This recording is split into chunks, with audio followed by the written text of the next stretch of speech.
আসসালামু আলাইকুম। আন্তর্জাতিক দুনিয়া চ্যানেল থেকে আমি এমডি দেলোয়ার হোসেন। আজকে যে বিষয়ে আলোচনা হচ্ছে মিডল ইস্টের যুদ্ধের সর্বশেষ পরিস্থিতি।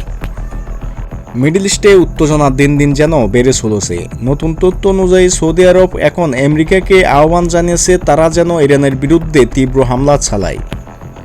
সৌদির গোয়েন্দা দপ্তর থেকে ব্রিটিশ সংবাদ মাধ্যম দ্য গার্ডিয়ানকে দেওয়া এক সাক্ষাৎকারে গোপন তথ্য বলছে, সৌদির ক্রাউন প্রিন্স মোহাম্মদ বিন সালমান শুধু যুদ্ধ থামাতে চান না, বরং আরও শক্তভাবে যুদ্ধ চালিয়ে যেতে বলছেন আমেরিকাকে।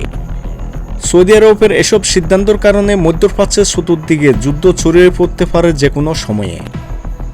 অন্যদিকে আমেরিকার প্রেসিডেন্ট ডোনাল্ড ট্রাম্প ইঙ্গিত দিয়েছেন সৌদি আরব এই যুদ্ধের সাথে পরোক্ষভাবে যুক্ত রয়েছে। তিনি সাংবাদিকদের প্রশ্নের জবাবে তিনি বলেন, প্রিন্স সালমান একজন যোদ্ধা, তিনি আমাদের সঙ্গে আছেন। এর থেকে বিষয়টা ক্লিয়ার হয়ে গেল সৌদি আরব যুদ্ধের সাথে পরোক্ষভাবে জড়িত। তবে এখনও সরাসরি যুদ্ধে নামেনি সৌদি আরব। বিশ্লেষকরা বলছেন পরিস্থিতি অনেকটা নির্ভর করছে চলমান কূটনীতিক আলোচনার উপর। এই আলোচনার মধ্যস্থতা করছে পাকিস্তান। যদি এই আলোচনা ব্যর্থ হয় তাহলে সৌদি আরব সরাসরি ইরানের বিরুদ্ধে সামরিক পদক্ষেপ নিতে পারে, এমনটা আশঙ্কা বাড়ছে।